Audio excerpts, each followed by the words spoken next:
Bonjour à tous, bienvenue dans ce journal. On démarre tout de suite avec cette offensive en Chine du Premier ministre auprès des banques et investisseurs chinois.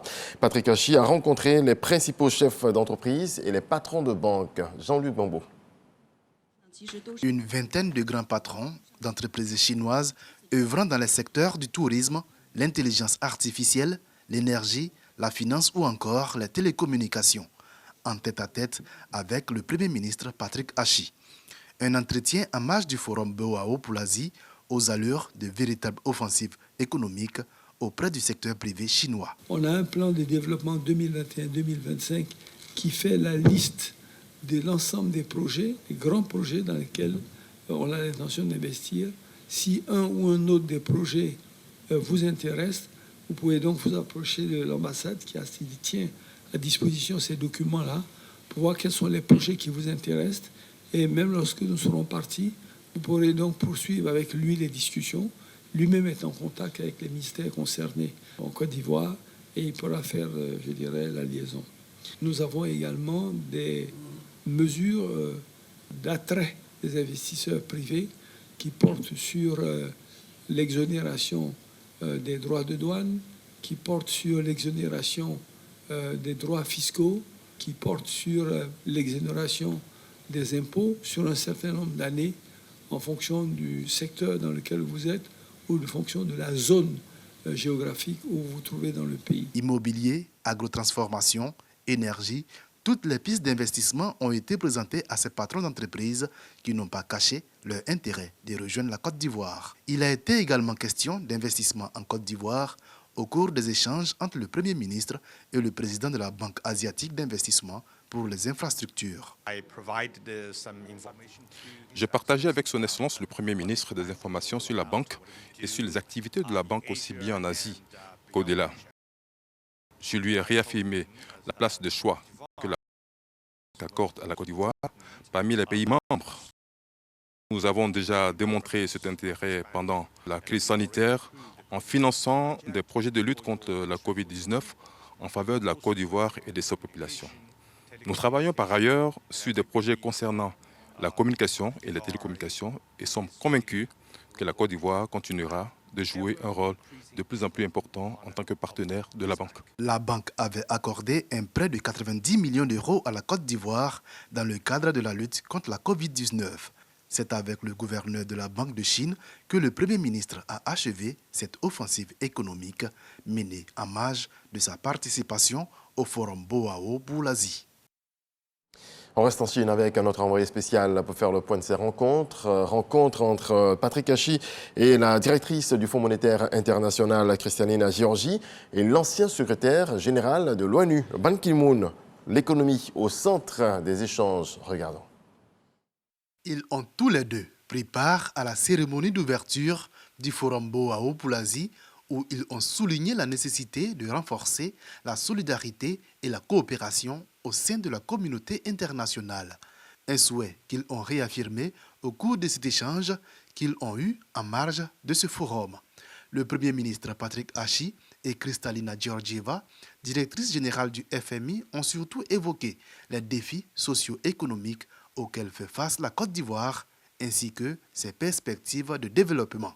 Le pays a une position très ferme, solide, et les négociations sont très productives. Nous espérons qu'un programme nouveau et la fondation de stabiliser l'économie et continuer les réformes pour une économie productive.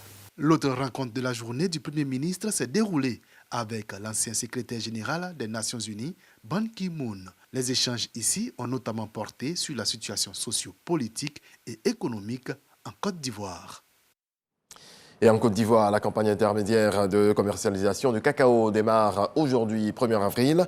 Le gouvernement a décidé de maintenir le prix du kilogramme à 900 francs CFA. Annonce ce vendredi du ministre d'État, Kemena Kwasi Adjoumani. C'est ce que nous rapporte Lansine Bakayoko. À cause du niveau de grainage très élevé, le cacao ivoirien se trouve dans une certaine zone de turbulence. Conséquence, le kilogramme de la spéculation subit une décote de l'ordre de 75% à l'international. Le volume prévisionnel pour cette campagne intermédiaire étant de 450 000 tonnes, le manque à gagner pour l'État devrait donc s'établir à 33,7 milliards de francs CFA. Le président de la République a fait fi de cette décote pour encore une fois faire un sacrifice supplémentaire en acceptant donc de reconduire le prix de la campagne principale, c'est-à-dire 900 francs le kilogramme de cacao. Cette campagne intermédiaire s'ouvre dans le prolongement de la campagne principale, laquelle s'est déroulée dans un contexte marqué par beaucoup d'incertitudes liées à la montée de l'inflation et des courants de choc extérieurs, notamment le conflit russo-ukrainien. Néanmoins, l'ambition du gouvernement demeure d'assurer aux producteurs un revenu croissant. Je voudrais remercier cette décision salutaire qui vient soutenir nos producteurs et qui va leur permettre d'avoir les moyens requis pour faire face à leurs besoins quotidiens. L'enjeu pour cette petite campagne de cacao reste la question de la traçabilité.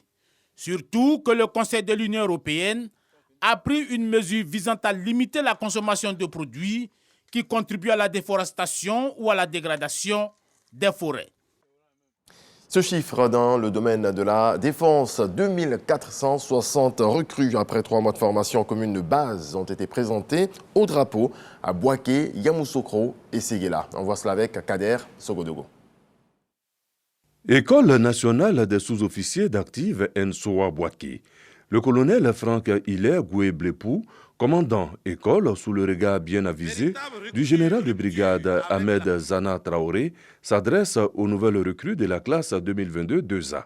Soldats, votre parcours sera semé d'embûches si ce métier de soldat que vous avez choisi ne l'a pas été par vocation. Aimez donc ce que vous avez choisi et aimez tous ceux que vous devez protéger et défendre. Je confie notre drapeau à votre honneur, à votre vaillance, à votre discipline et à votre compétence acquise. 2500 au départ, ils ont été déployés sur 3 sites pour recevoir la formation commune de base. Après 3 mois, ils sont 2460 à l'arrivée. Boaké 828, Yamoussoukro 819 et Séguéla 813.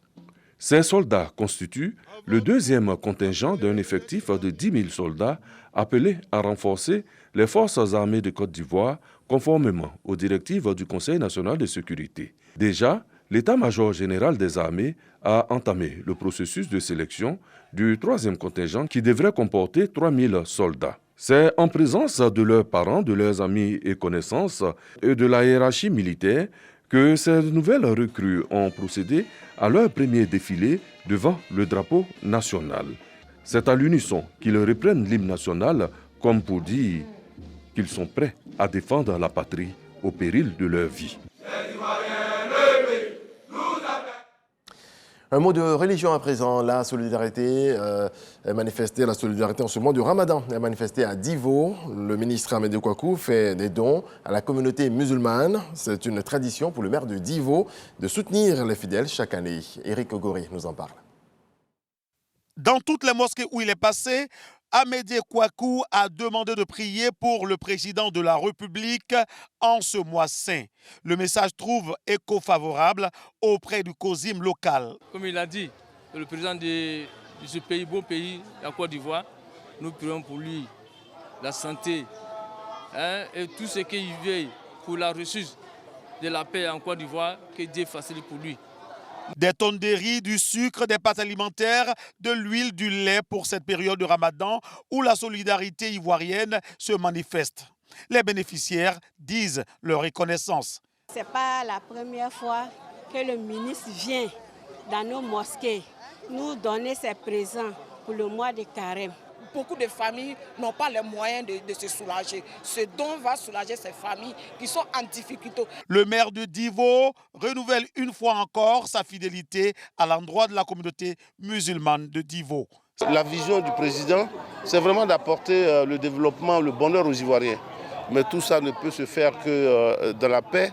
Et donc nous leur avons demandé dans ce 5 mois de Ramadan de prier pour que la paix règne sur notre pays, pour que tous les Ivoiriens soient guidés par l'esprit d'entente, l'esprit de cohésion. Notre pays a besoin de paix et de stabilité.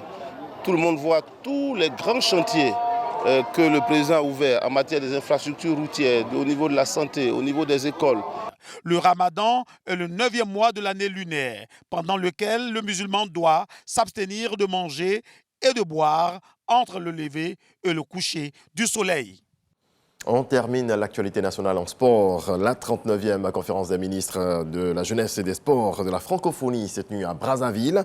Le ministre Léon Paulin était à la rencontre au Congo. Il a été élu rapporteur général. Le point de Sylvestre Esso. Jeunesse, sport et loisirs, facteur de relance post-Covid-19 en faveur du développement durable, tel est le thème de la 39e conférence des ministres de la jeunesse et des sports de la francophonie, Conféges, qui a eu lieu à Brazzaville, avec 43 délégations venues de plusieurs pays francophones du monde. Au cours de cette conférence, les participants ont apporté plusieurs réformes pour la redynamisation de l'institution, parmi lesquelles l'élection de Hugues Ngouélondélé, ministre des Sports congolais, et de Paulin Claude Danho, ministre des Sports ivoiriens, respectivement, en qualité de président et de rapporteur général de la Conféges. Leur mandat court de 2023 à 2025. Cette session nous a permis notamment de revisiter nos tests, de revoir la stratégie, mais surtout de réaffirmer avec force, détermination, que les jeunes de l'espace francophone méritent d'être pris en compte. Nous sommes heureux que cet instrument de coopération bilatérale qu'est la Conféges serve à rassembler l'espace francophone pour prendre en compte le défi très important, celui de préparer l'avenir de la jeunesse en lui offrant des opportunités de création d'emplois, de création d'entreprises, de création de valeurs et surtout consolider aussi cet espace francophone qui est un espace de partage de valeurs et de culture.